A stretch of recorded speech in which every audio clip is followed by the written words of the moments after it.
তিস্তা মহাপরিকল্পনা বাস্তবায়নে চীনের উপরে ভরসা বাংলাদেশের। এক দশক ধরে মাঠ পর্যালোচনা করেছেন চীনা বিশেষজ্ঞরা।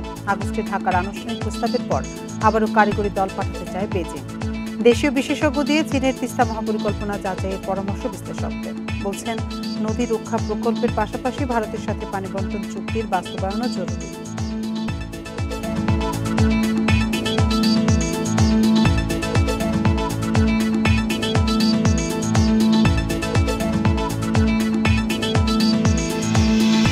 এ নিয়ে বিস্তারিত প্রতিবেদন থাকছে সংবাদের মূল আয়োজনে। আমন্ত্রণ জানাচ্ছি সকাল ৯টার বিরতিহীন ইন্ডিপেন্ডেন্ট সংবাদে। আপনাদের সাথে আছে আমি আতিফ আঞ্জুমান। শুরুতেই জানিয়ে দেব শিরোনামগুলো। জাতিসংঘ অধিবেশনে রাতে ভাষণ দেবেন অধ্যাপক ইউনূস। গুরুত্ব পাবে সরকারের অগ্রগতি ও নির্বাচনের প্রস্তুতি।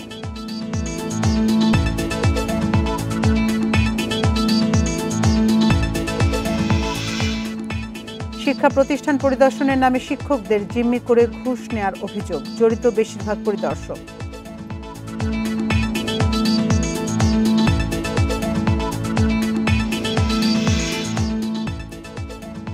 চাকসুতে প্রচার শুরুর একদিন পরই পূজার ছুটি, প্রচারে ভাটার সংখ্যা, কমতে পারে ভোটারদের উপস্থিতিও।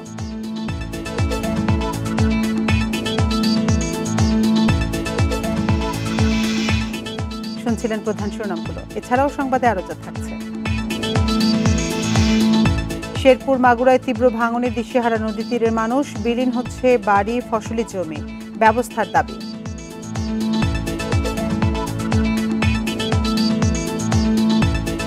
শিরোনামগুলো শুনছিলেন এতক্ষণ। এবার চলে যাচ্ছি পুরো খবরে।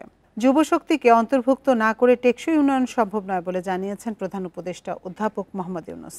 স্থানীয় সময় বৃহস্পতিবার নিউ ইয়র্কে জাতিসংঘ সাধারণ পরিষদের অধিবেশনের সাইডলাইনে আয়োজিত এক উচ্চ পর্যায়ের বৈঠকে একথা জানান তিনি। প্রধান উপদেষ্টা বলেন, গত বছর যুবশক্তির অসাধারণ ক্ষমতা দেখেছে বাংলাদেশ। সাহসের সঙ্গে বহু বছরের স্বৈরশাসনের অবসান ঘটিয়েছে, জাতির পথ পুনর্নির্ধারণ করেছে, সংস্কার ও গণতান্ত্রিক রূপান্তরের দায়িত্ব দিয়েছে অন্তর্বর্তী সরকারকে। তরুণরা বিশ্ব পরিবর্তনের এজেন্ট, কিন্তু তরুণরা প্রথমেই ভোগেন বৈষম্য, সংঘাত, জলবায়ু পরিবর্তন, সংরক্ষণবাদ এবং ডিজিটাল বিভাজনের নেতিবাচক প্রভাবে। সবচেয়ে বড় চ্যালেঞ্জ হলো বেকারত্ব। যুব বেকারত্ব প্রাপ্তবয়স্কদের তুলনায় 4 গুণ বেশি, বিশেষত নিম্ন আয়ের দেশে। তবে বাংলাদেশে একটি জাতীয় যুব উদ্যোক্তা নীতি চালু করা হয়েছে, যা অর্থ, দক্ষতা ও বাজার প্রবেশ নিশ্চিত করে। এতে তরুণরা চাকরি প্রার্থী নয়, চাকরি সৃষ্টিকারী হয়ে উঠতে পারবে। এদিকে রাতে জাতিসংঘ সাধারণ অধিবেশনে বাংলায় ভাষণ দেবেন প্রধান উপদেষ্টা। ভাষণে সরকারের অগ্রগতি ও নির্বাচনের প্রস্তুতি গুরুত্ব পাবে বলে আশা করা হচ্ছে।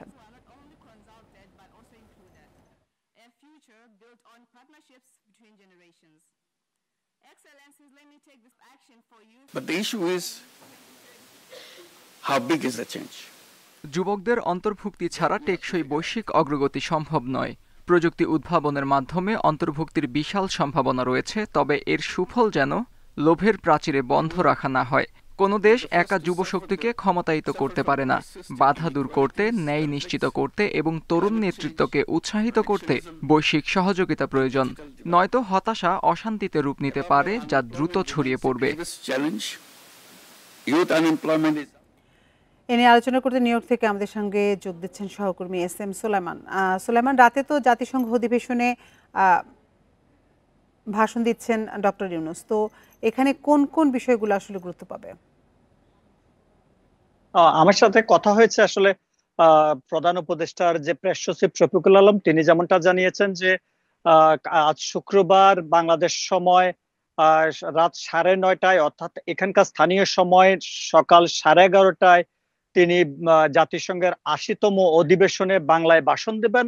আপনি জানেন যে এই ভাষণটি এবার নিয়ে দ্বিতীয়বার তিনি জাতিসংঘে বাংলাদেশের হয়ে তিনি ভাষণ দিচ্ছেন এবং তিনি সরকার প্রধান হিসেবে ভাষণ দিবেন। এবং এবারে ভাষণ যে বিষয়গুলো উঠে আসবে সেটা হচ্ছে প্রথম, যেমনটা জানেন যে রোহিঙ্গা ইস্যুটা 1 মিলিয়নের বেশি রোহিঙ্গা ক্রাইসিসে বাংলাদেশ ভুগছে। এই রোহিঙ্গা প্রত্যাবর্তন নিয়ে আসলে এখন পর্যন্ত কোনো সুরা হয়নি এবং রোহিঙ্গাদের যে জাতিসংঘের মহাসচিব সম্প্রতি বাংলাদেশ ঘুরে এসেছেন, রোহিঙ্গাদের কথা দিয়ে এসেছেন যে আগামী রমজান ঈদের আগেই তাদেরকে স্বদেশে প্রত্যাবর্তন করা হবে, কিন্তু সেই বিষয়টির আসলে স্বীকৃতি এবং সে বাস্তবায়ন চান প্রধান উপদেষ্টা ডক্টর মোহাম্মদ ইউনূস। এছাড়া বাংলাদেশে যে মানবতা বিরোধী, আন্তর্জাতিক মানবতা বিরোধী যে ট্রাইব্যুনাল, যে ওপেন ক্যামেরা যে ট্রাইব্যুনালের যে মামলা চলছে, এই ট্রাইব্যুনাল শুনানির বিষয়ে তিনি বিশ্ববাসীকে বিষয়টি জানাবেন এবং তিনি গত 14 মাসে তার সরকারের নেওয়া বিভিন্ন পদক্ষেপ, সংস্কার এবং বাংলাদেশের যে তরুণ উদ্যোক্তার, যুবকদের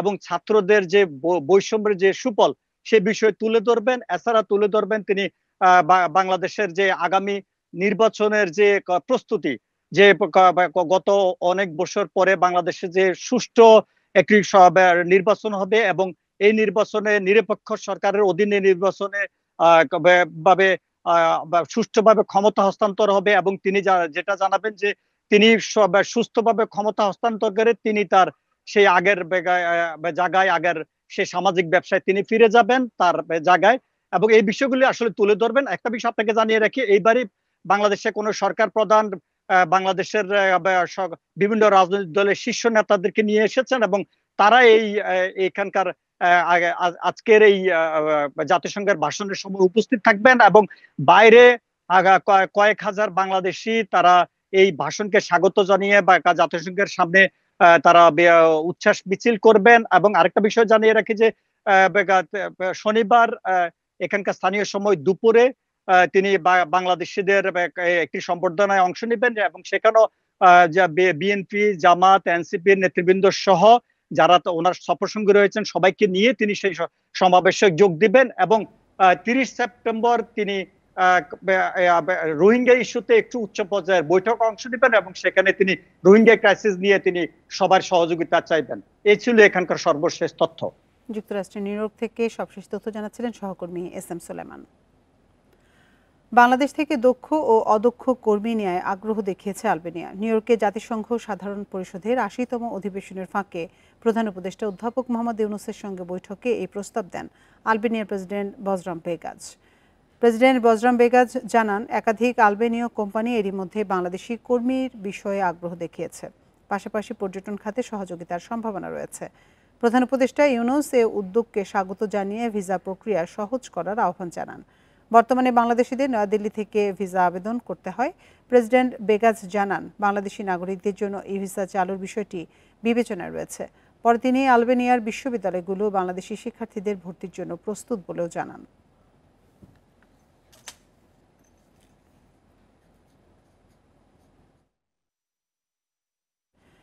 কৃষি পণ্যের জন্য হিমাগার সুবিধা স্থাপনের জন্য নেদারল্যান্ডসের সহযোগিতা চেয়েছেন প্রধান উপদেষ্টা অধ্যাপক মোহাম্মদ ইউনূস। স্থানীয় সময় বৃহস্পতিবার জাতিসংঘের সাধারণ পরিষদের অধিবেশনের ফাঁকে ডাচ প্রধানমন্ত্রী ডিক স্কোফের সঙ্গে বৈঠকে সহযোগিতা চান।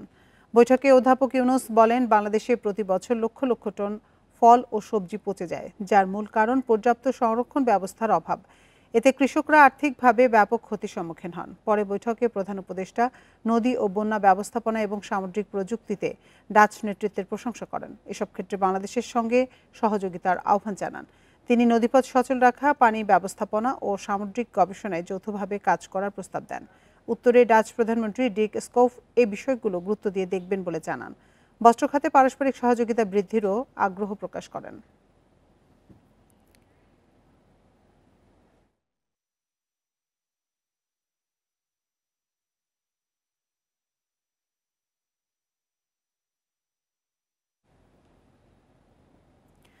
ডক্টর ইউনূসের যুক্তরাষ্ট্র সফর নিয়ে আলোচনা করতে আমাদের সঙ্গে যোগ দিচ্ছেন শাহজালাল বিজ্ঞান ও প্রযুক্তি বিশ্ববিদ্যালয়ের রাজনৈতিক বিজ্ঞান বিভাগের অধ্যাপক ডক্টর মোহাম্মদ নজরুল ইসলাম। ডক্টর নজরুল ইসলাম, আপনাকে স্বাগত জানাচ্ছি আমাদের ইন্ডিপেন্ডেন্ট সংবাদে। আপনার কাছে শুরুতেই যে বিষয়টি জানতে চাইব, চীন, ভারত এবং যুক্তরাষ্ট্রের সহযোগিতা ক্রমশ বাড়ছে। জাতিসংঘ কিভাবে ছোট উপকূলীয় দেশ যেমন বাংলাদেশকে ভূ রাজনৈতিক চাপ থেকে রক্ষা করবে? ভূ রাজনৈতিক চাপ তো আছে এবং বাংলাদেশের যে জিও পলিটিক্যাল লোকেশন সেই অনুযায়ী বাংলাদেশ একটা গুরুত্বপূর্ণ অবস্থানে আছে। তো এখানে আমরা জানি যে আদর্শিক এবং রাজনৈতিক এক ধরনের টেনশন যুক্তরাষ্ট্রের সাথে চীনের রয়েছে, কিন্তু তারপরও তার থেকে বড় হচ্ছে যে কমার্শিয়াল ইন্টারেস্ট বা ট্রেড অ্যান্ড কমার্স। সেখানে চীনের একটা বিশাল জনগোষ্ঠী রয়েছে, যুক্তরাষ্ট্র সে ব্যাপারে সতর্ক এবং তাদের যে ফিনিশড গুডস সেটা তারা অবশ্যই রপ্তানি করতে চায় বা চাইবে, এবং চীনের সাথে সেক্ষেত্রে একটা বাণিজ্যিক সম্পর্ক যুক্তরাষ্ট্রের সাথে রয়েছে। তো যুক্তরাষ্ট্র সবসময় চেয়েছে চীনের সাথে এক ধরনের স্ট্র্যাটেজিক পার্টনারশিপ বজায় রাখতে। তো কাজেই সেই পার্টনারশিপ বজায় রাখতে গিয়ে তারা অবশ্যই চীনের সাথে এবং এই অঞ্চলের অন্যান্য যে আঞ্চলিক পরাশক্তি বলে পরিচিত, যেমন ভারত বা পাকিস্তানের সাথেও তাদের এক ধরনের সম্পর্ক রয়েছে। তো কাজেই এটা এটা খুব আমি মনে করি যে খুব কঠিন অথবা কোনো নেতিবাচক বিষয় নয়। দেখতে হবে বাংলাদেশের ক্ষেত্রে যে বাংলাদেশ এই যে পরাশক্তির যে আদর্শিক অথবা রাজনৈতিক দ্বন্দ্ব সেখানে কতটা গুরুত্বপূর্ণভাবে রোল প্লে করতে পারে এবং নেগোসিয়েশনটা কিভাবে করতে পারে। জাতিসংঘ তো অবশ্যই যেটা চাইবে বা জাতিসংঘের প্রত্যাশা হচ্ছে যে এই মতাদর্শিক দ্বন্দ্ব থাকুক, কিন্তু কোন অবস্থাতেই যাতে কোন রাষ্ট্রের যে জাতীয় নিরাপত্তা অথবা যে বৈশ্বিক শান্তি এবং নিরাপত্তা বিনষ্ট না হয় সে ব্যাপারে জাতিসংঘ সবসময় সতর্ক। যেমনটি আপনি বলছিলেন, সেক্ষেত্রে জাতিসংঘ কিভাবে যুক্তরাষ্ট্র, রাশিয়া এবং চীনের প্রতিদ্বন্দ্বিতার মধ্যে নিরপেক্ষ ভূমিকা রাখতে পারে এবং এতে করে যাতে বিশ্ব শান্তি এবং সহযোগিতা ক্ষতিগ্রস্ত না হয়। দেখুন, জাতিসংঘ আসলে কারা? আমরা দেখি যে জাতিসংঘের যারা সদস্য আছে, বিশেষ করে নিরাপত্তা পরিষদের স্থায়ী সদস্য, সেখানে যুক্তরাষ্ট্র রয়েছে। তো কাজেই জাতিসংঘের হয়তো একটা সেক্রেটারিয়েট আছে, তারা ভালো ভালো কথা বলে বা তার অনেক কিছু অনেক ভালো বা গুরুত্বপূর্ণ সিদ্ধান্ত নিতে চায়, কিন্তু সেক্ষেত্রে অনেক ক্ষেত্রেই এই নিরাপত্তা পরিষদের স্থায়ী সদস্য তাদের একটা ভেটো পাওয়ার আছে, আপনি জানেন। সেই ভেটো পাওয়ার দিয়ে তারা জাতিসংঘকে আমরা যেভাবে দেখতে চাই, যেভাবে এফেক্টিভলি তারা রোল প্লে করবে বিশ্ব শান্তি এবং নিরাপত্তা রক্ষায়, সেক্ষেত্রে অনেক ক্ষেত্রে ভেটো পাওয়ারের কারণে তারা পারছে না। তারপরও অন্তত জাতিসংঘের এই আলাপ আলোচনার মাধ্যমে বা সদস্য রাষ্ট্রগুলির একটা চাপ এই যে নিরাপত্তা পরিষদের স্থায়ী সদস্য যারা আছে তাদের উপরে থাকে। তো কাজেই আমার মনে হয় জাতিসংঘ চাইবে, জাতিসংঘ চাওয়ার তো যথেষ্ট যুক্তি রয়েছে, কিন্তু সেক্ষেত্রে জাতিসংঘের চাওয়ার বাইরেও যেটা দরকার, এই নিরাপত্তা পরিষদের সদস্য যারা আছেন, বিশেষ করে যুক্তরাষ্ট্র, চীন বা ফ্রান্স, ব্রিটেন সহ রাশিয়া, তাদেরকে দায়িত্বশীল ভূমিকা পালন করতে হবে যাতে করে কোন অবস্থাতেই বিশ্ব শান্তি এবং নিরাপত্তা বিঘ্নিত না হয়। ডক্টর নজরুল, আরেকটি বিষয় জানতে চাই যে মধ্যপ্রাচ্যে যে ভূ রাজনৈতিক প্রতিযোগিতা, এটা কমাতে জাতিসংঘের কি নতুন কোনো শান্তি উদ্যোগ নেওয়ার পরিকল্পনা আছে? জাতিসংঘের শান্তি উদ্যোগের পরিকল্পনা আছে কিনা সেটা জাতিসংঘের স্পষ্ট বক্তব্য থেকে বোঝা যায়। জাতিসংঘ তো চায় আসলে যে শান্তি প্রতিষ্ঠা করতে। মধ্যপ্রাচ্যের শান্তি প্রতিষ্ঠার জন্য জাতিসংঘের চেয়েও জরুরি, যেটা আমি বলবো যে এই মুহূর্তে এবং সবসময় যেটা হয়ে আসছে, যুক্তরাষ্ট্রের ভূমিকা পালন করা। মধ্যপ্রাচ্যে যতক্ষণ পর্যন্ত একটি স্বাধীন ফিলিস্তিন রাষ্ট্র প্রতিষ্ঠা না হবে ততদিন পর্যন্ত মধ্যপ্রাচ্যের শান্তি আসবে না। কাজেই যাতে করে একটা স্বাধীন ফিলিস্তিন রাষ্ট্র প্রতিষ্ঠা হয় সেই ব্যাপারে যুক্তরাষ্ট্রের ভূমিকা প্রদান, এবং এক্ষেত্রে আমি বলবো যুক্তরাষ্ট্র যেভাবে ইসরায়েলকে এবং ইসরায়েলের গণহত্যা, মানবতা বিরোধী অপরাধকে সাপোর্ট দিয়ে যাচ্ছে, যুক্তরাষ্ট্রের উচিত এখান থেকে বেরিয়ে আসা, এই সাপোর্ট বন্ধ করা, ইসরায়েলের উপরে চাপ সৃষ্টি করা এবং টু স্টেট যে সলিউশনের কথা বলা হচ্ছে যে ইসরায়েল এবং প্যালেস্টাইন দুটি স্বাধীন সার্বভৌম রাষ্ট্র হিসেবে টিকে থাকবে, সেই ব্যবস্থাটা যুক্তরাষ্ট্রের করা। কাজে যতক্ষণ পর্যন্ত যুক্তরাষ্ট্র এক্ষেত্রে ভূমিকা পালন না করবে অথবা একটি রোল প্লে না করবে, বিশেষ করে ইসরায়েলের উপরে চাপ সৃষ্টি করার ক্ষেত্রে, ততক্ষণ পর্যন্ত আমার মনে হয় না মধ্যপ্রাচ্যে শান্তি ফিরে আসতে পারে। ডক্টর নজরুল ইসলাম, আপনাকে অসংখ্য ধন্যবাদ আমাদের সাথে যোগ দেওয়ার জন্য। দেশীয় বিশেষজ্ঞ দিয়ে চীনের তিস্তা মহাপরিকল্পনা যাচাইয়ের পরামর্শ বিশ্লেষকদের। বলছেন নদী রক্ষা প্রকল্পের পাশাপাশি ভারতের সাথে পানি বন্টন চুক্তির বাস্তবায়নও জরুরি। ভূরাজনীতি বিবেচনায় এ উদ্যোগে চীন, ভারতের সাথে জাপান ও বিশ্ব ব্যাংককেও যুক্ত করা উচিত বলে মনে করেন বিশ্লেষকরা। তিস্তা ঘিরে অর্থনৈতিক পদক্ষেপের ভিত আরও মজবুত হবে। তিস্তা মহাপরিকল্পনা বাস্তবায়নে চীনের ওপরেই ভরসা বাংলাদেশের। প্রথম ধাপের জন্য এরই মধ্যে $55 কোটি ঋণ চেয়েছে সরকার। 1 দশক ধরে মাঠ পর্যালোচনা করেছেন চীনা বিশেষজ্ঞরা। আগস্টে ঢাকার আনুষ্ঠানিক প্রস্তাবের পর আবারও কারিগরি দল পাঠাতে চায় বেইজিং। দীর্ঘ সময় ধরে তিস্তার পানি বন্টন চুক্তি ঝুলিয়ে রেখেছে ভারত। বিশ্লেষকরা বলছেন দিল্লির আগ্রহ না থাকলেও তিস্তার পানি আদায়ের বিকল্প নেই। চীনা মহাপরিকল্পনার যাবতীয় তথ্য প্রকাশের পরামর্শ তাদের। যে চীনের সাথে যে আলোচনা করছে সরকার এবং সরকারি বিশেষজ্ঞরা, তারা এই 3টা পয়েন্ট দেখবেন। কিন্তু উজান থেকে যদি ভারত পানি না ছাড়ে তাহলে কিচ্ছু হবে। শুষ্ক মৌসুমে পানি, আরেকদিকে হচ্ছে নদী ভাঙন ঠেকানো, বন্যা কমানো, এবং সেখানে এই প্রকল্পটা যদি ইকোনমিক্যালি এবং এনভায়রনমেন্টালি ফিজিবল হয়, সরকার এটা নিতে পারে। কিন্তু আমি মনে করি আমাদের দেশের বিশেষজ্ঞ, আমাদের দেশের বিভিন্ন মিনিস্ট্রি, তাদের পরামর্শ নিয়ে আসলে এটা আগানো উচিত। চীন ভারত নতুন সম্পর্কের সমীকরণে তিস্তা নিয়ে সতর্ক পদক্ষেপের পরামর্শ বিশেষজ্ঞদের। তিস্তা প্রকল্পের জায়গাটি ভারতের স্পর্শকাতর চিকেন নেকের খুব কাছে, তাই এর ভূ রাজনৈতিক গুরুত্ব রয়েছে। সেই অপরিহার্যতাটা বিজ্ঞান ভিত্তিক স্বচ্ছতার মাধ্যমে মানুষের কাছে পরিষ্কার হতে হবে। আর যদি তা না হয় তাহলে ভারতের সাথে আমাদের বৈরী সম্পর্ক হবে। যদি বৈরী সম্পর্ক হয় তাহলে উজান থেকে যদি ভারত আমাদের ন্যায্য হিস্সা তিস্তার না দেয়, তাহলে তো তিস্তা নদী ব্যবস্থাটা বেঁচে থাকবে না। জিওপলিটিক্স যেটা আমরা বলছি, তার মধ্যে কিন্তু পরিবর্তন হচ্ছে। ভারত, বাংলাদেশ এবং চীন মিলে তিস্তা হতে পারে, আবার একাধিক দেশ মিলেও কিন্তু একটা কনসোর্শিয়াম, সেটাও কিন্তু সম্ভব, যেখানে জাপানও আসতে পারে, ওয়ার্ল্ড ব্যাংকও আসতে পারে। তিস্তা মহাপরিকল্পনার আওতায় নদী শাসন করে ব্যবস্থাপনা, ভাঙন রোধ, জমি পুনরুদ্ধার হবে। তবে এটি পরিবেশ বান্ধব ও বিজ্ঞানসম্মত কিনা তা নিয়ে সংশয়ে বিশ্লেষকেরা। নাফিজাতুল্লাহ, ইন্ডিপেন্ডেন্ট নিউজ, ঢাকা। শিক্ষা প্রতিষ্ঠান পরিদর্শনের নামে শিক্ষকদের জিম্মি করে ঘুষ নেওয়ার অভিযোগ পরিদর্শন ও নিরীক্ষা অধিদপ্তরের বেশিরভাগ কর্মকর্তাদের বিরুদ্ধে। এমনকি জুলাই গণঅভ্যুত্থানে ছাত্র জনতার বিপক্ষে মিছিল করা কর্মকর্তারাও বহাল তবিয়তে এই দপ্তরে।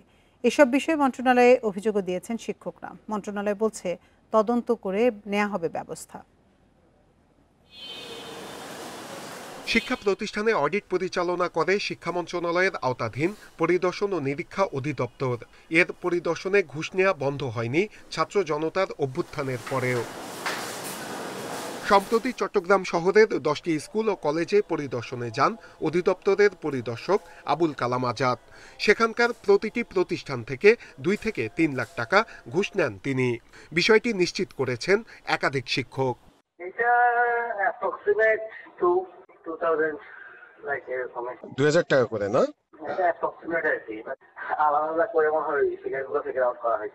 আচ্ছা, কতজন টিচার ছিল সেখানে?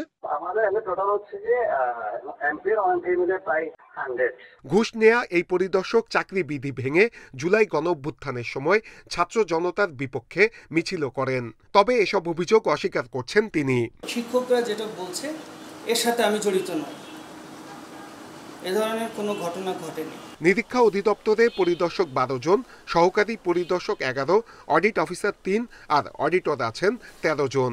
তাদের বেশিরভাগের বিরুদ্ধেই শিক্ষা প্রতিষ্ঠান পরিদর্শনে গিয়ে ঘুষ নেয়ার অভিযোগ রয়েছে। তারা জানে যে এখানে কি ধরনের দুর্নীতি হয়, এবং ওইখানে যখন ইন্সপেক্টররা যায়, সেখানে ওনার জন্য নানান ধরনের এই আপনার খ্যাতবোধের ব্যবস্থা থাকে। এই খ্যাতবোধগুলো ওরা করে থাকে। ওইখানে 1-2 বছর থাকার পরে তার ঢাকা শহরে থাকার মতো একটা আবাসন তৈরি করে ফেলতে হবে, এরকম টাকা পর্যন্ত দিকে। স্বৈর শাসকের সুবিধাভোগী ও দুর্নীতিবাজদের বিরুদ্ধে ব্যবস্থা না নেয় অনিয়ম থামছে না বলে মনে করেন শিক্ষক নেতারা। তাদের যদি এরকম কোনো তাদের প্রেশার দেওয়া হয় যে তোমার বিরুদ্ধে অভিযোগ আছে এবং তোমাকে আমরা ফাঁসিয়ে দিব, তোমাকে চাকরি থেকে বাদ দেওয়ার ব্যবস্থা করব, তারা আমাদের কাছে অভিযোগ করুক যদি সাহস না থাকে। অনিয়মের সাথে জড়িতদের কোনো ছাড় দেয়া হবে না বলে জানিয়েছে কর্তৃপক্ষ। মন্ত্রণালয় গেলে তো মন্ত্রণালয় পদক্ষেপ নেবে, সেটাকে তো অবশ্যই আমরা সাধুবাদ জানাবো যদি অন্যায় করে থাকে।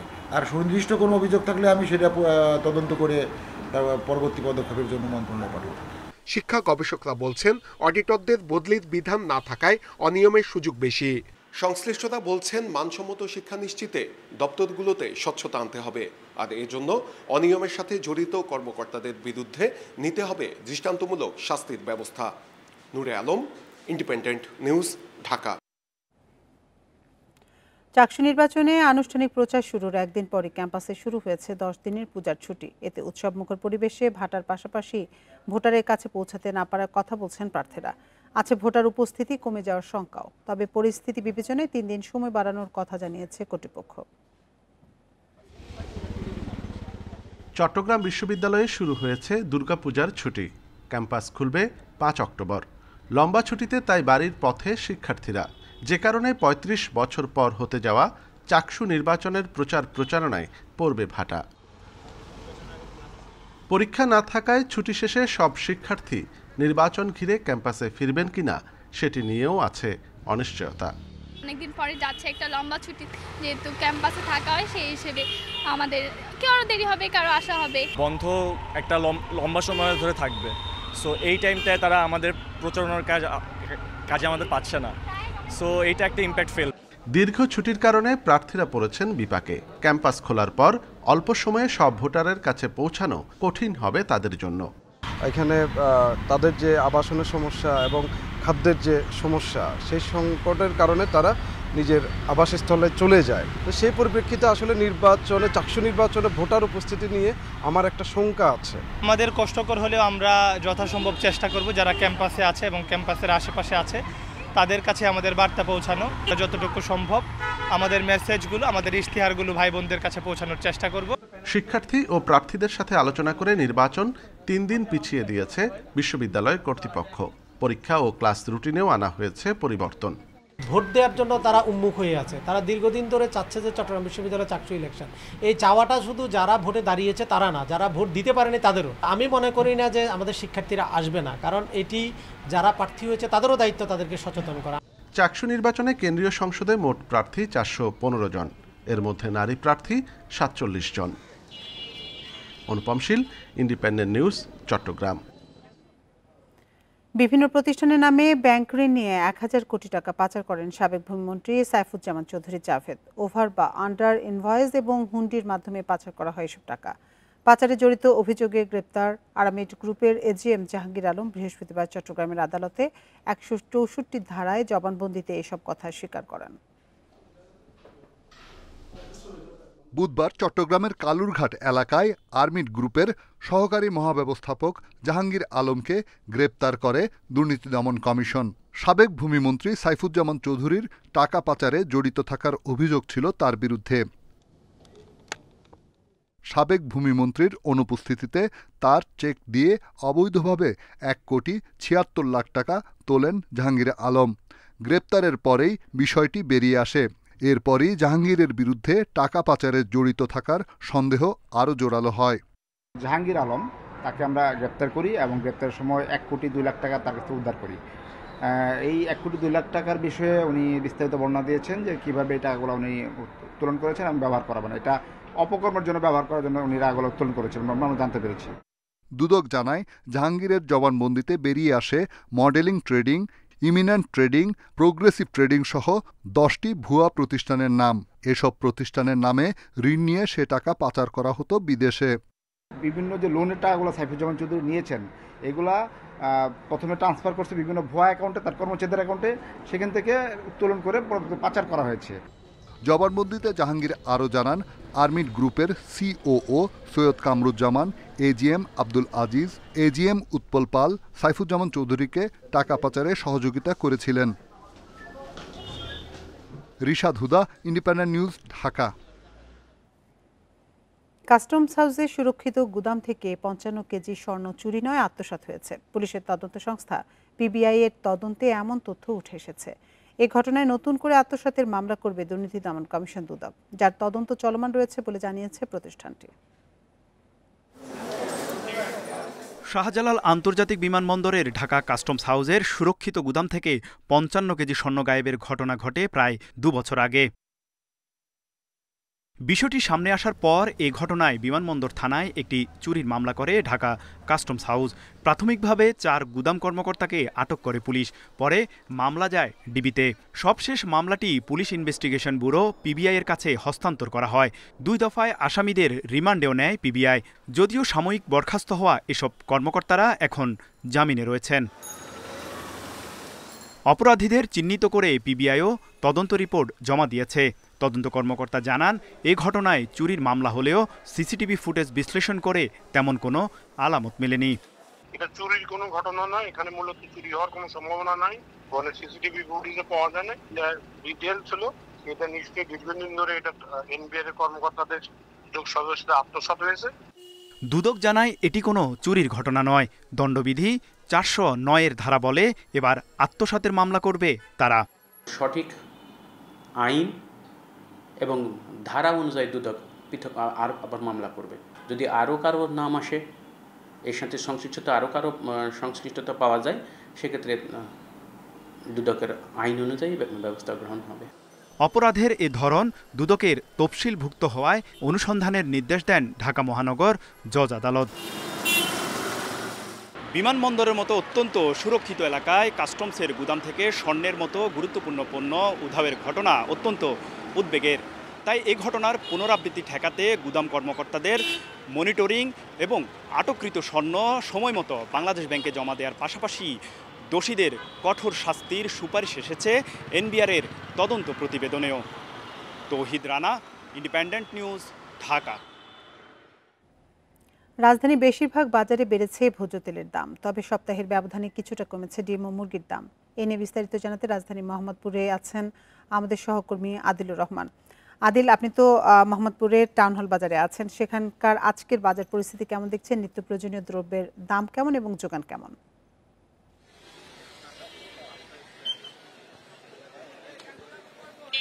দেখুন, দাম বেড়েছে না কমেছে সেটার থেকে বড় কথা হচ্ছে এই বাজারে আসা মানুষ যেটি বলছেন, নিত্যপণ্য বা সবজি সেটি আসলে হাতের নাগালে আছে কিনা।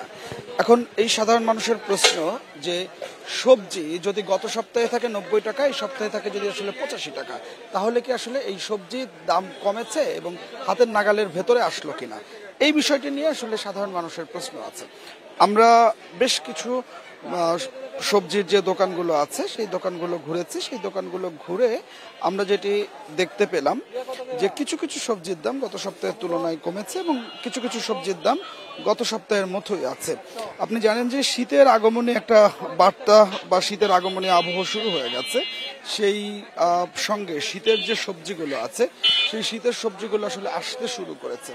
শীতের সবজি আসার সঙ্গে সঙ্গে সেটি আসলে একদম আকাশ ছোঁয়া দাম হয়ে গেছে। আমরা যদি বলি যে শীতের সবজির মধ্যে সবার প্রথমে আসলে যেটি সবার আগ্রহ থাকে শিম, সেই শিম এই সপ্তাহে বিক্রি হচ্ছে এই বাজারে 200 টাকা কেজি। আমরা জানতে চেয়েছিলাম যে গত সপ্তাহে শিম কত করে বিক্রি হচ্ছে।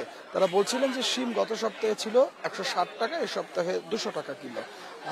অন্যদিকে ফুলকপি, সেই ফুলকপি একটি ফুলকপি বিক্রি হচ্ছে আকার ভেদে 100 থেকে 120 টাকা কেজি দরে। অন্যদিকে চিচিঙ্গা 80 টাকা, করলা 80 টাকা থেকে 100 টাকা, এবং এই যে 70 টাকার নিচে মোটামুটি শুধুমাত্র পেঁপে আর মিষ্টি কুমড়া ছাড়া আর কোনো সবজি আমরা দেখতে পাচ্ছি না। তবে কিছুটা স্বস্তি পেঁয়াজ এবং রসুনের বাজারে। আমরা যেটি ব্যবসায়ীরা যেটি বলছেন যে গত সপ্তাহে থেকে পেঁয়াজের দাম কেজিতে 5 টাকা কমেছে এবং রসুন যেটি 200 টাকা কিলো বিক্রি হচ্ছিল সেটি গত সপ্তাহ পর থেকে 160 টাকা কিলোতে বিক্রি হচ্ছে। অন্যদিকে মাছ যেটি আছে যে রুই, পাঙ্গাস, কাতল, এই মাছের দামগুলো অপরিবর্তিতই রয়েছে। ইলিশ মাছের দাম এখনো সাধারণ ক্রেতাদের হাতের নাগালের বাইরেই রয়েছে। তো সব মিলিয়ে যেটি বাজার পরিস্থিতি, যেটি আসলে বলা যায় যে বাজারে নিত্যপণ্যের যে দাম, সেই নিত্যপণ্যের দামে সাধারণ মানুষের বা মধ্যবিত্ত নিম্ন মধ্যবিত্তদের নাগালের বাইরে রয়েছে। এবং আপনি জানেন যে এই আজকের যে শুক্রবার, এটি মাসের শেষ সপ্তাহ। তো এই সপ্তাহে সাধারণভাবেই মানুষ চান যে একটু কম দামে পণ্য কেনার জন্য। তো সেটি আসলে এই বাজারে এসে কিন্তু অনেকেই পাচ্ছেন না কম দামে পণ্য, সেটি অভিযোগ করছিলেন। তো আমার কাছে মোহাম্মদপুর টাউন হল বাজার থেকে কিছু এখনকার সবশেষ। রাজধানী মোহাম্মদপুরের টাউন হল বাজার থেকে সবশেষ পরিস্থিতি জানাচ্ছিলেন সহকর্মী আদিলুর রহমান।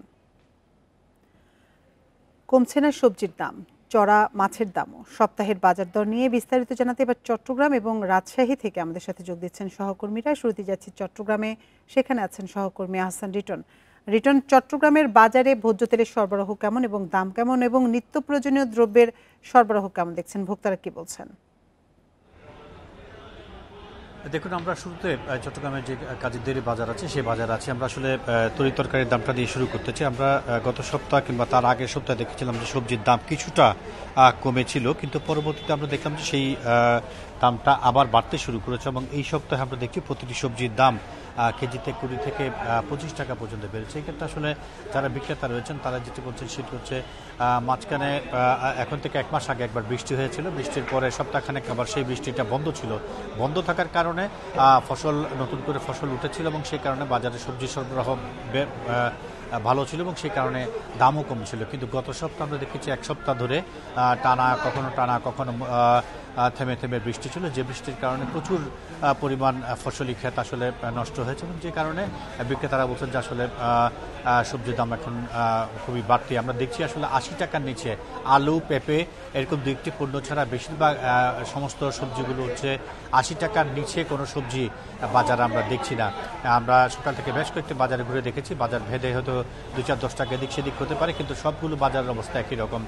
পাশাপাশি আমরা যদি একটু মুরগির বাজার দেখে যেতে যাই, সেইটি ক্ষেত্রে আমরা যেটি দেখেছি গত সপ্তাহের মতো সোনালী এবং ব্রয়লার মুরগির যে দাম সেটি আসলে এখনও পর্যন্ত 5 টাকা এদিক সেদিক হলেও সেটি মোটামুটি বলা যায় যে এখনও পর্যন্ত আগের মতো আছে। কিন্তু আমরা দেখছি দেশি মুরগি হঠাৎ করে অন্তত 40 থেকে 50 টাকা পর্যন্ত কেজিতে বেড়ে গেছে এবং সেই কারণে তার কারণ হিসেবে যেটি বিক্রেতারা বলছেন সেটি হচ্ছে হঠাৎ করেই আসলে কোনো এক অজ্ঞাত কারণে বাজারে দেশি মুরগির সরবরাহ কমে গেছে এবং যেহেতু সেই দেশি মুরগির কিছুটা চাহিদা রয়েছে, সঙ্গত কারণে চাহিদা অনুযায়ী বাজারে দেশি মুরগি নেই, ফলে সেটির দাম এখন এই মুহূর্তে বাড়তি এবং তারা বলতে পারছেন না যেটি কবে নাগাদ আসলে দেশি মুরগির দামটি কমবে। পাশাপাশি আমরা যদি ডিমের দাম বলি সেটিও আসলে স্থিতি অবস্থায় আছে। মাছের দামের কথা যদি বলি, যে ইলিশ পদ্মার যে ইলিশ, সেই ইলিশের দাম আসলে এখন এতটাই চড়া যে সেটি আসলে নিম্নবিত্ত, মধ্যবিত্ত কিংবা মধ্যবিত্তের পক্ষে ইলিশ মাছ ধরা অর্থাৎ ছুঁয়ে দেখা সেটি আসলে একটি কঠিন ব্যাপার। আর আপনি যেটি ভোজ্য তেলের দামের কথা বলছিলেন, সেই ভোজ্য তেলের দামও আসলে ক্রমশ বাড়তির দিকে। এই ক্ষেত্রে আসলে যারা বিক্রেতা রয়েছেন তারা বলছেন যে আসলে কোনো কারণে ভোজ্য তেলের যে সরবরাহ সেটি আগের চেয়ে কিছুটা কম এবং তাদেরকেও আসলে বেশ দামে কিনতে হচ্ছে, ফলে তাদেরকে বেশি দামে বিক্রি করতে হচ্ছে। এই হচ্ছে চট্টগ্রামের কাঁচা বাজার থেকে আমার কাছে এই সপ্তাহে দরদার। রিটন, আপনার সাথে থাকুন। এবার আমরা একটু যেতে চাই রাজশাহীতে, সেখানে আছেন আমাদের সহকর্মী মোস্তাফিজুর রহমান। মোস্তাফিজ, আমরা চট্টগ্রামের বাজার পরিস্থিতি নিয়ে জানছিলাম আমাদের সহকর্মী হাসান রিটনের কাছ থেকে। রাজশাহীর বাজার পরিস্থিতি আপনি কেমন দেখছেন? সেখানে সব ধরনের সবজি, মাছ মাংসের দাম কেমন এবং বাজারে সরবরাহ কেমন?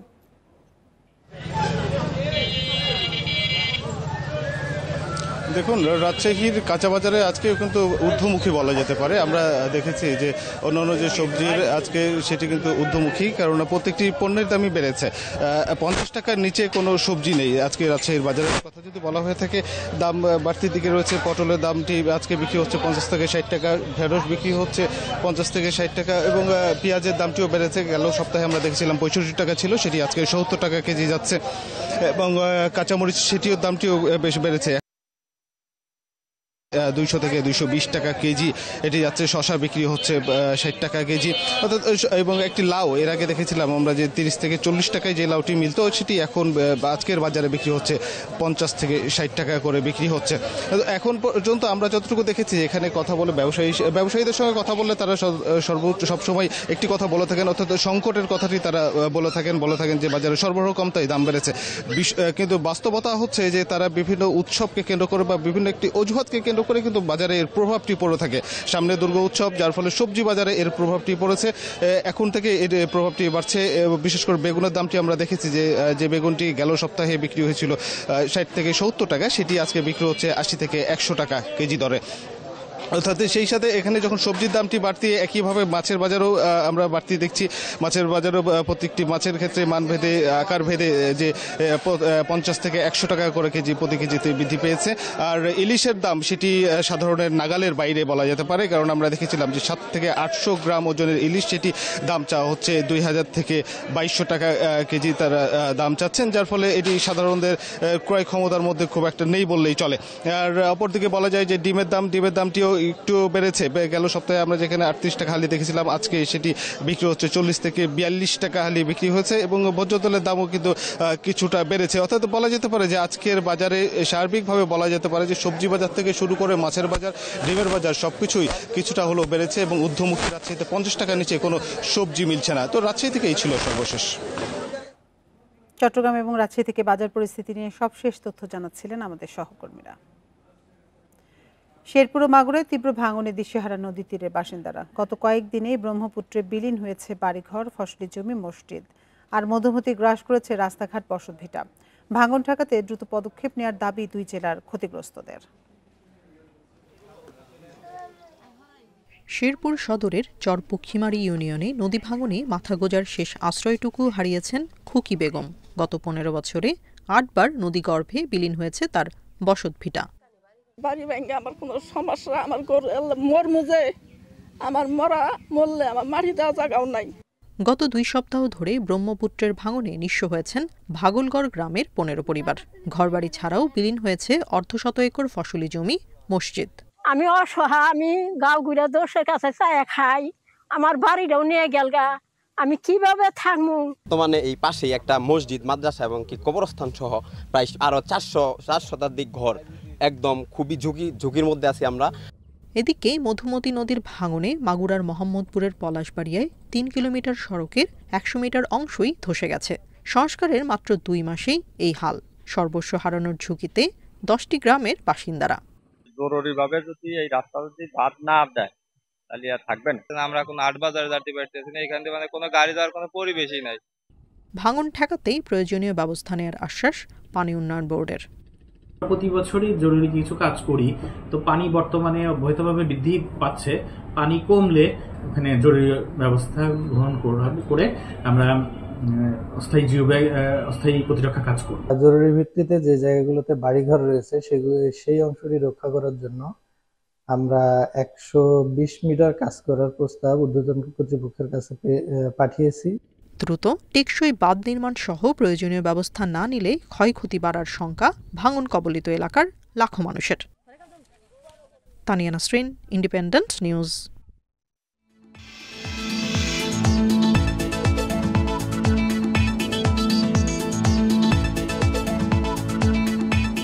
বান্দরবানে পাহাড়ের ঢালে সোনালী ধান, কাঁধে ঝুড়ি নিয়ে সেই ধান সংগ্রহে ব্যস্ত নারী পুরুষরা। প্রতি বছর এপ্রিলে রোপণ হয় নিরিখা, উফশি, বিন্নি সহ নানা জাতের ধান। 4 মাস পরিচর্যার পর সেপ্টেম্বর থেকে শুরু হয়েছে ধান কাটা, চলবে অক্টোবর পর্যন্ত। ফসল ঘরে তোলায় ব্যস্ত সময় কাটছে জুমিয়াদের। ফসল নিয়ে পাহাড়িদের মুখে ফুটেছে হাসির ঝিলিক।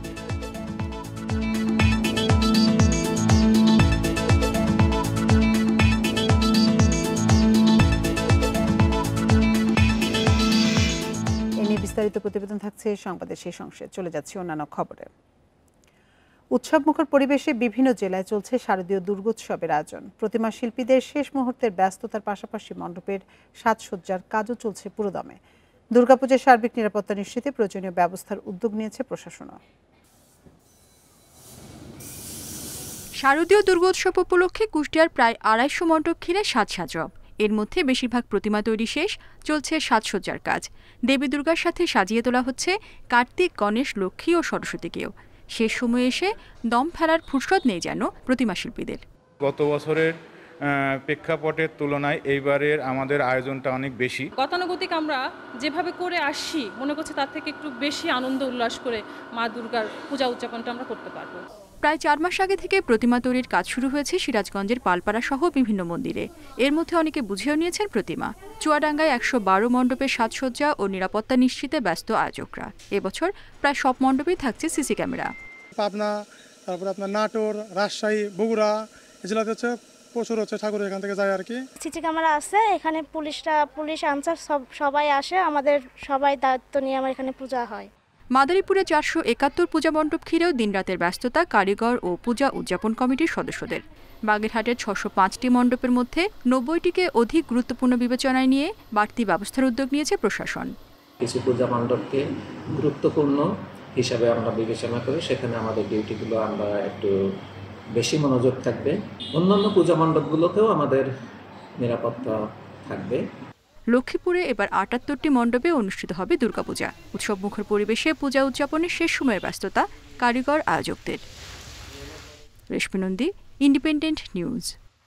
বান্দরবানের সবুজ পাহাড়গুলো সেজেছে পাকা ধানের সোনালী রঙে। এর সঙ্গে সাথী ফসলের রঙিন সমাহার মিলিয়ে পাহাড় পেয়েছে ভিন্ন রূপ। শুরু হয়েছে এসব ফসল কেটে ঘরে তোলার উৎসব। এসব ফসল নিয়ে পাহাড়িদের চোখে মুখে ফুটেছে হাসির ঝিলিক। বান্দরবানে পাহাড়ের ঢালে সোনালী ধান, কাঁধে ঝুড়ি নিয়ে সেই ধান সংগ্রহে ব্যস্ত নারী পুরুষরা। দম ফেলার ফুরসত নেই কারো। জুম চাষ পাহাড়িদের আদি পেশা, প্রাচীন ঐতিহ্য। প্রতি বছর এপ্রিল মাসে জমি প্রস্তুত করে রোপণ করা হয় নিরিখা, উপসি, বিন্নি সহ নানা জাতের ধান। পাশাপাশি এখন প্রায় 17 ধরনের অর্থকরী ফসলেরও আবাদ হয় জমি। কাকুর আছে, আবার ডানা মরিচ আছে, মারফা আছে, চীনা আছে, আবার এগুলা কি গুনসিগুলা এগুলা পাওয়া যায়, বুকটাও আছে। জমি থেকে বিক্রি কবার আছে, কি মরি আছে, গুচিয়া, অলির আছে, কলা। 4 মাস পরিচর্যার পর সেপ্টেম্বর থেকে শুরু হয় ধান কাটা, চলে অক্টোবর পর্যন্ত। ফসল ঘরে তোলায় ব্যস্ত সময় কাটছে জমিয়াদের। দুর্গম পাহাড়ি পল্লীতে এখন উৎসবের আমেজ। ধান ভালো হয়েছে, খুব সুন্দর হয়েছে, হলুদ ভালো হয়েছে, মানে ঘষা বলে যে ওইটা ভালো হয়েছে। তারপরে হলুদের মানে এদিকে পাশেটা এটা ভালো হয়েছে। এবার জেলায় ৮৩৬০ হেক্টর জমিতে উপসি ও হাইব্রিড ধানের আবাদ হয়েছে। ফলনও বেশ ভালো হয়েছে জানিয়েছে কৃষি বিভাগ। জুমের যে ধানের ফলনটা একটু বেশি পাবো বলে আমরা আশা করছি, কারণ যথাসময়ে এপ্রিলের শেষ দিকে বা এপ্রিলের মাঝামাঝি যখন জুম আবাদ করার সময়, বীজ বপনের সময়, তখন কিন্তু বৃষ্টিপাতটা হয়েছে। তত এর আগের বার এটা বিলম্বিত ছিল। পাহাড়ি জনগোষ্ঠীর প্রাচীন ঐতিহ্যের গুরুত্বপূর্ণ অংশ জুম চাষ। আধুনিক সময়ে নানা পেশায় যুক্ত হলেও এখনো জুম ফসল অনেকের আস্থার প্রতীক। Independent news. আর এই ছিল এখনকার সংবাদে। ইন্ডিপেন্ডেন্ট টেলিভিশনের সব খবরে বিস্তারিত জানতে চোখ রাখুন ফেসবুক, ইউটিউব এবং এক্সে। এতক্ষণ সাথে থাকার জন্য ধন্যবাদ সবাইকে।